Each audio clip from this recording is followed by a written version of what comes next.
Hello all. Hello all. Welcome to our channel for Political Science Education Lion. Here I, Roshan Yadav, MA Political Science B.Ed, would like to explain the topic International Organization, which is the chapter 4 now of class 12th Political Science, as exams are there. So we will study this chapter in detail and discuss the important questions.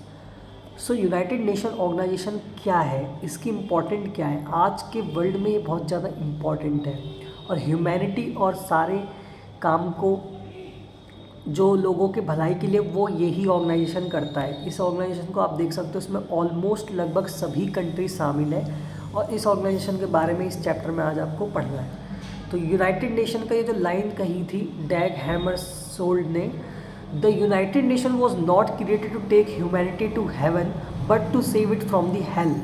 ये line इसलिए कही गई थी क्योंकि United nation का purpose क्या था, आपको स्वर्ग ले जाने का नहीं था, आपको हेल से बचाने के लिए था। ये ऑर्गेनाइजेशन बनाई गई थी after the second world war. इससे पहले भी पास्ट में एक ऑर्गेनाइजेशन बनाया गया था, वो हम देखेंगे। उसका नाम क्या था, उसका नाम था लीग ऑफ नेशन। तो ये सिंबल आप देख पा रहे हो यूएन का है। यूएन के सेकेंड जनरल सेक्रेटरी ने बात कही थी, international organisation are not answer to everything but they are the helpful to ensure world peace by resolving problems peacefully and help countries to promote better living condition to all. तो इसका काम यही होता है, आप पर्पस देखोगे ये सारे काम ये करता है। इवोल्यूशन कैसे हुआ, मतलब बनाया कैसे गया था, ये हम इसमें देखेंगे। तो यूएन इस्टेब्लिश हुआ था after the second world war. आपको जैसे मैंने बताया, इसको पहले कहते थे league of nation. League of nation इसका ओल्ड नेम है, ठीक है। पुराना नाम क्या है इसका, लीग ऑफ नेशन, क्योंकि ये बना था फर्स्ट वर्ल्ड वॉर के बाद 1918 में और ये रोक नहीं पाया आपका सेकेंड वर्ल्ड वॉर। तो इसके लिए क्या बनाया गया, फिर इसके लिए बनाया गया हमारा बनाया गया था फिर यूनाइटेड नेशन चार्टर 1945 में आया, जिसको 51 कंट्रीज़ ने साइन करा और ये 24 अक्टूबर को बन के रेडी हो गया। इसका हेडक्वार्टर न्यूयॉर्क में है और इसमें अभी 193 कंट्रीज़ हैं। अब इसके मेन ऑर्गन्स की बात करें तो सबसे पहला ऑर्गन होता है जनरल असेंबली, जिसके हेड होते हैं जनरल सेक्रेटरी और इसमें 193 मेंबर्स हैं प्रेजेंट में।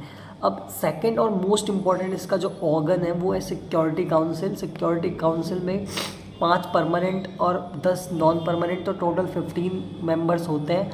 5 परमानेंट कंट्री जो है उसको याद करने के लिए आपको मैं बता दूं, बार CF से याद रखना गाइस, B से ब्रिटेन, A से अमेरिका, R से रशिया, F से फ्रांस और C से चाइना। तो ये बार CF कंट्रीज़ जो है वही कंट्री परमानेंट मेंबर है। P5 कंट्री भी नहीं कहते, P से परमानेंट और 5 कंट्रीज ये परमानेंट में आते हैं। तो अब हम नेक्स्ट देखेंगे,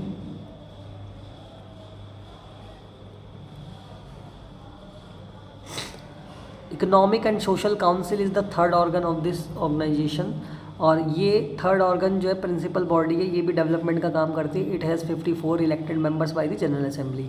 सिक्योरिटी काउंसिल आपको बता दिया मैंने, इसमें 11 ट्रस्ट होते हैं। ट्रस्टीशिप काउंसिल को हटा दिया गया था, सस्पेंड कर दिया गया था 1 नवंबर 1994 को, क्योंकि वो काम का नहीं रहा था, जिसके लिए बनाया था उसका फुलफिल हो गया था पर्पस, ठीक है गाइस। अब इंटरनेशनल कोर्ट ऑफ जस्टिस भी एक इसका ऑर्गन है, जिसमें 15 जजेस होते हैं और ये बाकी प्रॉब्लम सॉल्व करते हैं। इसके कुछ सेक्रेटरीज हैं। इसकी मेजर एजेंसीज आप देख सकते हो, United Nation health organisation, World Health Organisation, UNICEF, UNEP, United Nation environment programme, International Labour Organisation, food agriculture etcetera. अब ये यूनाइटेड नेशन बनाया क्यों गया था, ये बनाया गया था प्रिवेंट करे, जिससे इंटरनेशनल कन्फ्लिक्ट एंड फैसिलिटेट करे कॉपरेशन अमंग स्टेट्स, इम्प्रूव करे prospect of social and economic development all over the world. तब इसमें रिफॉर्म सजेस्ट किए गए थे, जो 2 रिफॉर्म सजेस्ट किए गए थे वो रिफॉर्म्स पेपर में पूछते हैं। पहला रिफॉर्म जो था वो ये था कि इसके स्ट्रक्चर में रिफॉर्म लाना चाहिए, हमें किस में लाना चाहिए, स्ट्रक्चर में। तो स्ट्रक्चर का रिफॉर्म एक आप याद रखना। और दूसरा जो है वो क्या है, reform in the jurisdiction of the organisation. First reform क्या है कि इसमें जो नॉन परमानेंट और परमानेंट मेंबर है उनकी सीट्स बढ़ाई जाए, increase in the security council permanent non permanent. और प्रपोजल था कि एशिया, अफ्रीका और साउथ अफ्रीका, अमेरिका वगैरह के भी इसमें मेंबर्स हो, क्योंकि P5 सारे यूरोप कंट्रीज़ के होते हैं इसके अंदर। रिव्यू करना इश्यूज़ को, फिर उसके बाद एक सजेशन दिया गया था गाइज़। तो देखो यूएन कैसा रह गया था कोल्ड वॉर के बाद। कोल्ड वॉर हुआ था आपको पता है 1945 से लेकर के वो शुरू हो गया था और 1991 तक रहा था। तो यूएसएसआर कोलैप्स हो गया, यूएस एक स्ट्रॉन्गेस्ट पावर रही।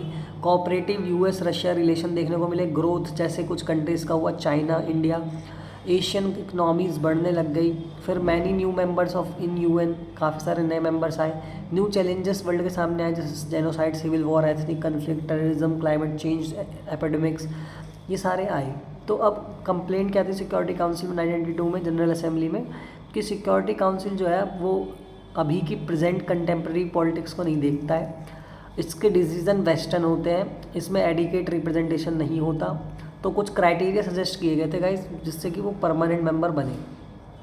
अगर किसी भी कंट्री को परमानेंट मेंबर बनना है, किसका, सिक्योरिटी काउंसिल का, तो वो एक मेजर इकोनॉमिक होनी चाहिए, मेजर मिलिट्री पावर होनी चाहिए, एक सब्सटेंशियल कंट्रीब्यूटर होना चाहिए यूएन बजट में, एक big nation in terms of population भी अच्छा होना चाहिए उसका, a nation that respects the democracy and human rights, ठीक है, a country that would make the council more representative of the world's diversity. अब देखेंगे जुरिस्डिक्शन क्या है, jurisdiction of the UN.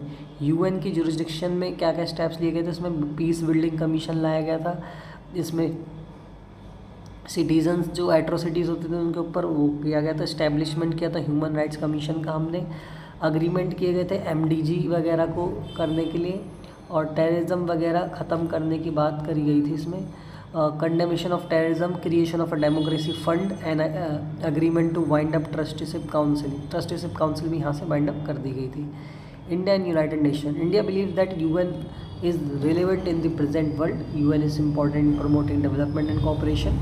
Development should be central to the UN's agenda.